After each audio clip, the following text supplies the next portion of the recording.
안녕하세요. 매일 아침 말씀 묵상 교과 연구에 오신 여러분을 진심으로 환영합니다.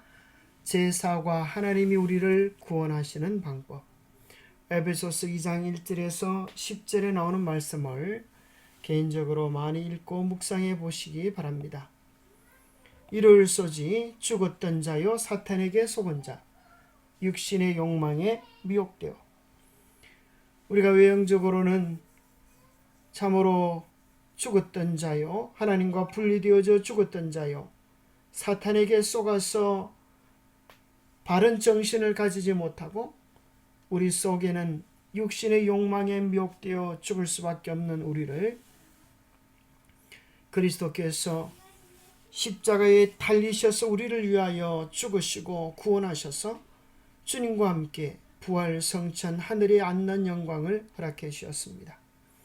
우리는 비록 부족하지만 은혜로 영원히 복을 얻게 하시고 하나님의 온전한 구원을 경험토록 하신 이 놀라운 말씀을 깊이 묵상하시고 자신의 경험으로 체험해 보시면 좋겠습니다. 기억절, 긍휼이 풍성하신 하나님이 우리를 사랑하신 그 큰 사랑을 인하여 허물로 죽은 우리를 그리스도와 함께 살리셨고, 에베소서 2장 4절 5절 말씀. 토해야 할 질문. 우리는 어떤 상태에서 구원을 받았나? 우리는 어떻게 구원을 받았나? 우리는 어떻게 구원의 풍성함을 나눌 수 있을까? 이를 쏘지 죽었던 자요 사탄에게 속은 자. 서론에는 한 이야기가 나옵니다. 18개월 된 제시카 맥클루가 집마당에서 놀다가 20cm 폭의 7m 높이의 관정에 빠져버린 것입니다. 이 어린아이의 모습이 운명이 얼마나 처참하고 힘들었겠습니까?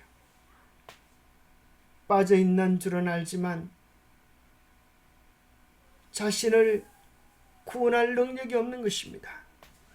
울며 어려워하는 이 아이를 위하여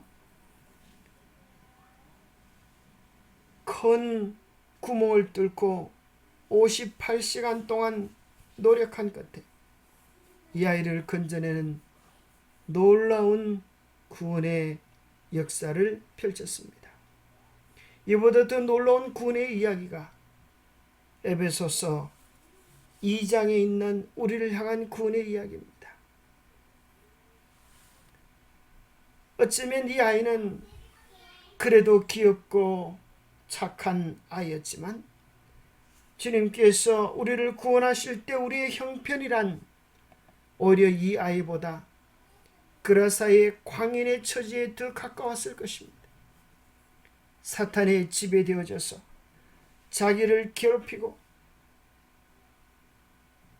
수많은 사람들을 괴롭히고 그리스도를 대적하는 정신없는 형편에 빠져 있었던 우리였습니다. 에베소서 2장에 보면 죄와 허물로 죽었던 우리라고 말을 합니다. 이 세상 풍조를 따르고 공중의 권세 잡은 자를 따른 정신없는 광인이었다고 이야기합니다. 우리의 마음은 하늘의 정신을 잃어버리고 불순종의 아들 가운데 역사하는 불순종의 영의 지배, 불평의 지배, 분노의 지배, 질투의 지배를 받으며 살아가던 존재였습니다. 우리 속에는 죄에 대한 욕심이 가득 차서 하나님께서 도무지 심판하지 아니할 수 없는 본질상 진노의 자녀였는데 하나님은 그런 우리를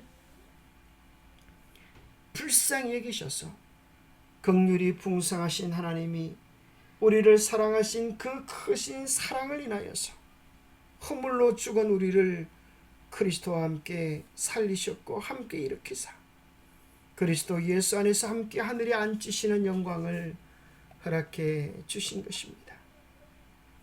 우리는 어떤 상태에서 구원을 받았습니까? 영적으로 죽었고 허물과 죄를 일삼고 있었고 사탄의 지배를 받는 광인 같은 자였습니다.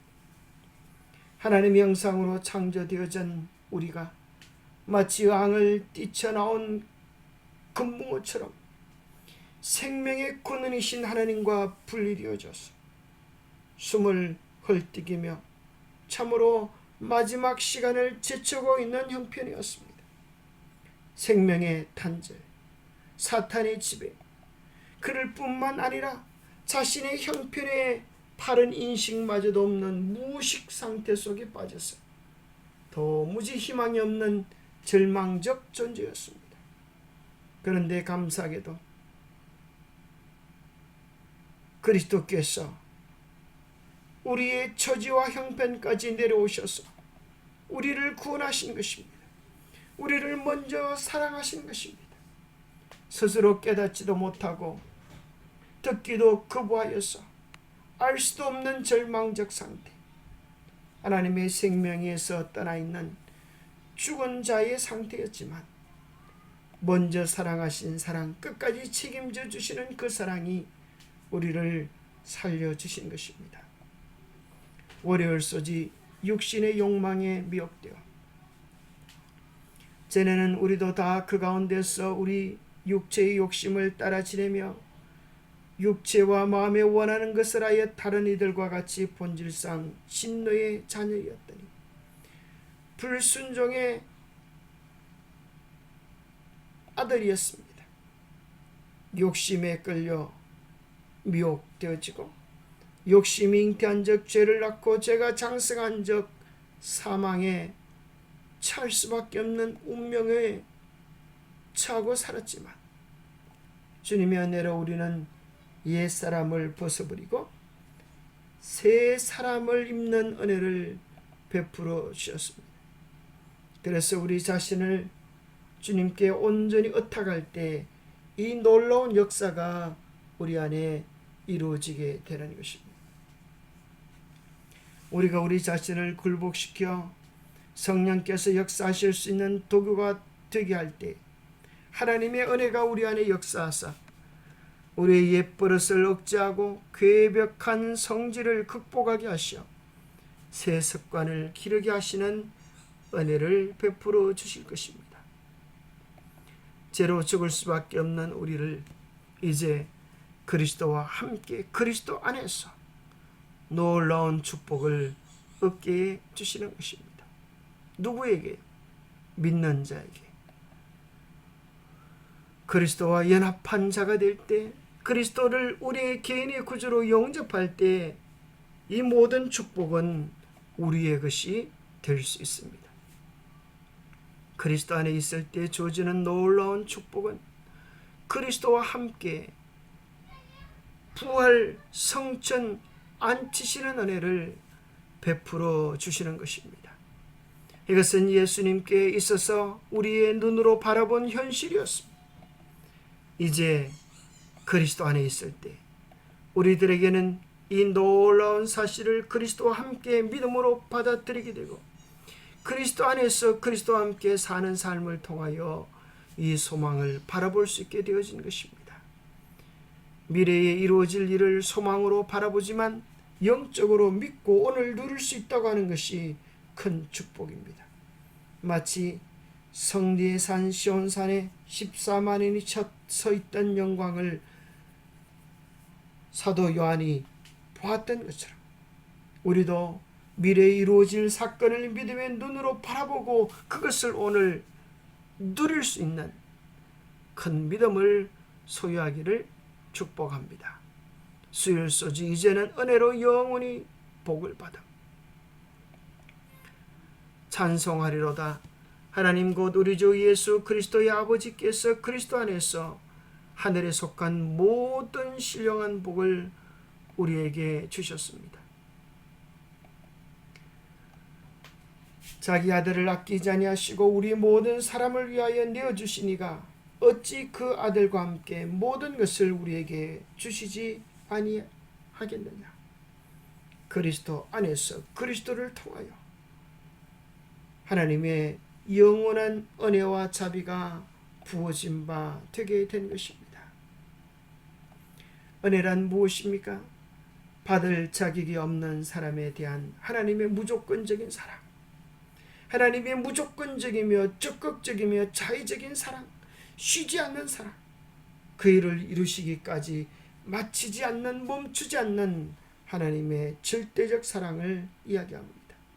그 사랑 때문에 무가치한 우리들이 가치 있는 존재로, 죽을 수밖에 없는 우리들이 생명을 누리는 존재가 되어지게 된 것입니다.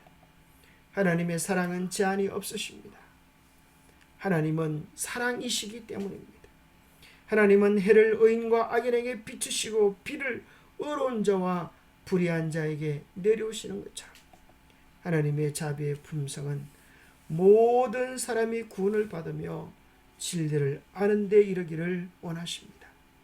그런데 왜 모든 사람이 구원에 이르게 되는 것만은 아닐까요?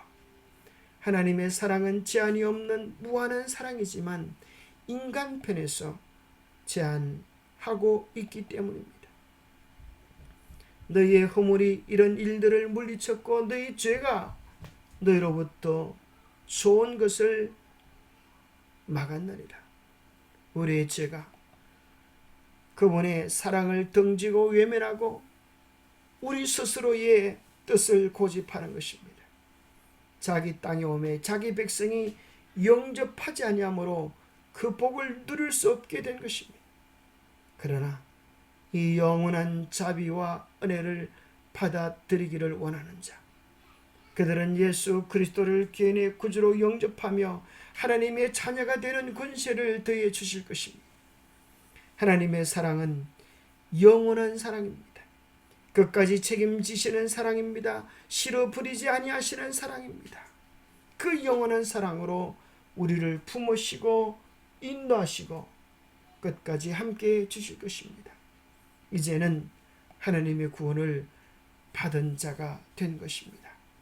너희는 그 은혜에 의하여 믿음으로 말미암아 구원을 받았으니 이것은 너희에게서 난 것이 아니요 하나님의 선물이라.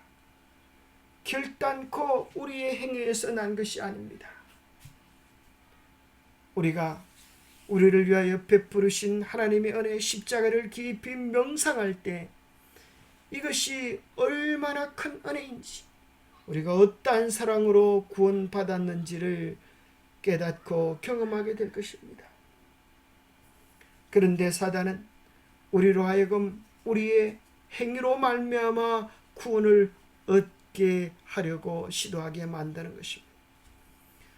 하나님께서 우리에게 값으로 매길 수 없는 무한대의 선물을 주신 것입니다. 선물은 받기만 하고 감사하면 되는 것입니다. 선물을 주신 분을 가장 기분 나쁘게 하는 일은 이것 얼마요? 하면서 당장 현실에서 그 값에 얼마를 돌려드리는 것입니다. 제가 지금은 당장 갚을 수가 없어서 이것밖에 드리지 못하지만은 나중에는 반드시 갚겠습니다 라고 말할 때 그의 태도는 선물을 주신 분의 호의를 거절하고 외면하고 짓밟는 것입니다. 하나님은 우리가 갚을 수 없는 무한대의 값의 선물을 우리에게 베풀어 주셨습니다. 자신을 높이는 자, 하나님께서 베푸시는 구원을 거절하는 자들은 교만한 자이고 어리석은 자이고 가련한 자입니다. 그들은 마치 바리새인들과 같아서 천국 문을 닫고 사람들로 들어가지도 못하게 하는 거짓된 미혹의 주동자들이 되고 마는 것입니다. 행위로 구원 얻는 자들은 이러한 부작용을 삶으로 경험할 수밖에 없는 것입니다. 얻지 못할 구원을 위해 노력하고 애를 쓰고 수고하면 수고할수록 하나님이 주신 은혜에서 멀어지게 될 것입니다. 자신처럼 고생과 수고와 헌신을 하지 않는 이들을 비난하고 정죄합니다. 마음 깊음 속에는 구원에 대한 감동과 은혜가 없고 그저 천국을 얻기 위하여 수고하는 신앙, 구원받기 위하여 수고하는 신앙, 율법을 무거운 짐으로 짊어지는 고달프고 어려운 신앙을 하는 것입니다. 자신도 구원을 얻지 못하고 남도 들어가게 하지 못하게 하는 것입니다. 외식적인 행동을 하게 됩니다. 남들 앞에는 선한 척 착한 척 하지만 혼자 있는 시간 마음으로는 죄를 탐하는 것입니다. 이것이 죄악된 인간의 모습입니다. 그러나 하나님의 사랑은 죄 많은 우리를 구원하셔서 우리의 내면에서부터 마음에서부터 변화를 일으켜 주십니다. 하나님의 사랑을 경험하고 나면 죄가 미워지고 하나님의 성품과 하나님의 계명이 좋아져서 그분을 따르게 되는 것입니다. 하나님의 온전한 사랑은 이전에 좋아했던 것들을 미워하게 하고 이전에 무관심하고 미워했던 것들을 좋아하게 하는 우리의 내적 변화를 일으켜 주십니다. 기도하겠습니다. 하나님 아버지, 참으로 죄로 말미암아 죽을 수밖에 없는 죄인된 우리를 구원해 주셔서 감사합니다. 사탄의 지배와 죄의 욕망에 지배당하여 영원히 노예로 지낼 수밖에 없는 우리를 자유롭게 해주셔서 감사합니다. 우리가 우리의 구원을 스스로의 노력으로 수고로 이루려고 하는 어리석은 선택을 하지 않게 하여 주옵소서. 우리를 위하여 베푸신 주님의 영원한 사랑, 영원한 은혜를 바라보게 도와주옵소서. 십자가를 바라보게 도와주옵소서. 십자가를 깊이 명상하며 우리의 죄가 무엇인지, 우리를 위해 베푸신 주님의 은혜가 무엇인지를 깊이 가슴으로 경험하게 도와주시고, 십자가를 통하여 부활, 성천, 보좌에 앉으신 그리스도를 바라보게 도와주옵소서. 주님 안에 있을 때, 주님과 함께 있을 때 주님께서 보이셨던 삶의 경험이 우리의 미래임을 믿고 오늘 그 소망을 붙잡고 날마다 주님께 주님과 함께 살아가는 아름다운 삶이 되게 축복하여 주시옵기를 우리 주 예수 그리스도 이름 모자하여 간절히 간구하옵나이다. 우리가 자석과 연결될 때 못이 자성을 가지는 것처럼 주님의 깊은 사랑과 자비에 연결될 때 우리도 그리스도의 사랑의 힘을 가져서 사람들을 그리스도께 이끌 수 있게 될 것입니다. 그 깊은 사랑을 경험하고 누리는 우리 모두가 되시기를 축복합니다. 감사합니다.